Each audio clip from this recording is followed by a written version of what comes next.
Assalamu alaikum wa rahmatullahi wa barakatuh.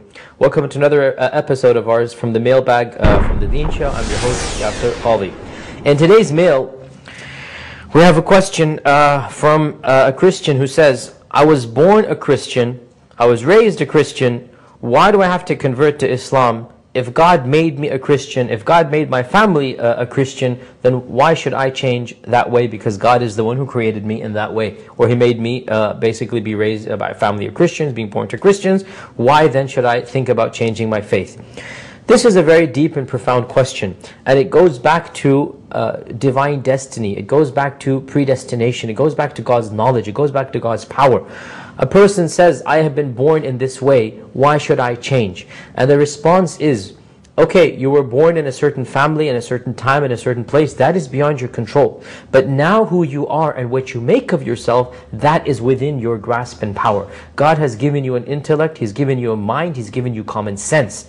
The same excuse is used by murderers and rapists and thieves, so they say, I was created this way. I have this inside of me, I can't change. If a murderer says to you, it's not my fault I murder, this is just the way I am. I'm a serial killer, don't get angry at me. We respond, no. God created you with the free will, He created you with common sense. You can control it. If you're too weak to control yourself, that's not my fault or the fault of anybody else. You will be punished for your crimes. Similarly, you now as a rational, sane human being, you can say it was beyond my choice who I was born to, my parents were beyond my choice, my family was beyond my choice, my society, my culture, my ethnicity. But your religion, right now as you speak, is not beyond your choice. And you're confusing the two. You're confusing the two because who you are now, your identity, your values, your morality, your theology, all of these factors are well within your grasp. And God does not call you to account for who your parents were, but He will call you to account for who you are and what you've done. God will not punish you or call you to task or even reward you for that which your parents did or your society did or your culture did, but He will call you to task for what you have done. Now you are a rational and sane human being. You need to make up your mind. What should I do with my life? Who is the God who created me? What should I do towards that God? This requires common sense and rationality, and these are things you have been blessed with. The fact that your family is Christian is not an excuse for you to be a Christian. The fact that you have relatives who did, for example, sins and crimes. Suppose you have a relative or a distant cousin or even a friend or even a person that's a parent or an elder who has done a crime.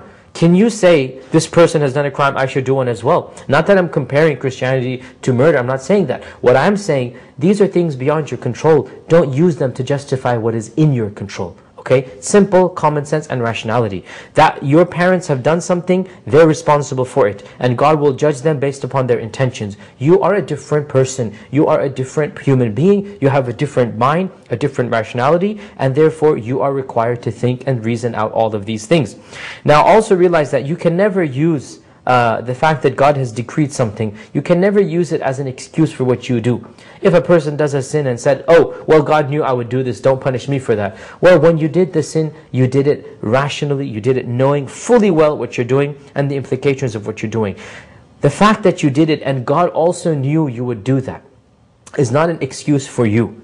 Or else no human being would have any problems doing anything. If somebody comes and steals your wallet, don't get angry at him because he can say, well, don't get angry at me, God knew I would steal it. If somebody comes and takes your property or damages you or hurts you or abuses you, you won't have the right to get angry at him because he will use the same excuse that you're using now and he will say, well, God knew I would do this.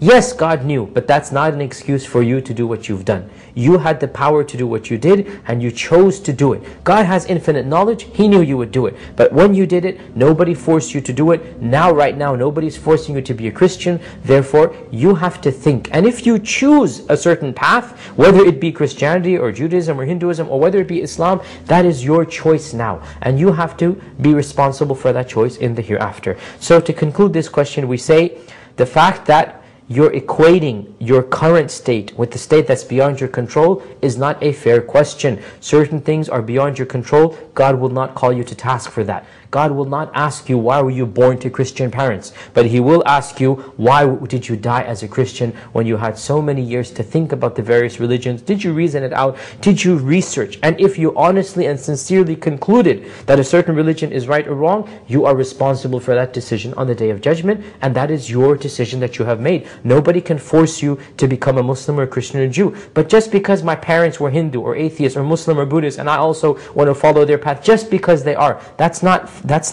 rational faith. That's not academic faith. That's just blind following. And our religion does not approve of blind following. Our religion says you should, if you don't know the truth, research it and find it. If you know the truth, then alhamdulillah, thank Allah. But if you don't know the truth, our religion asks you to use your common sense and reason and ration and pray to God. Rationalize and pray to God, because they both go together. Think and also use your emotions, because we are human beings who have an intellect and we have emotions. When something makes sense to you rationally, intellectually and emotionally, you found the truth. And I say it with the full confidence and sincerity, the only religion that will appeal to you rationally and emotionally and intellectually is the religion of Islam. So go out and do the research. And if you have any questions, you know who to ask. Ask the people around you. Ask God Himself for guidance and help. And you can also ask the people around you, Muslims, and you can send us questions in as well. And we will try our best to answer them to the best of our abilities. This brings us to the conclusion of this particular episode. I hope to see you next time on the mailbag. Until then, Assalamu alaikum wa rahmatullahi wa barakatuh.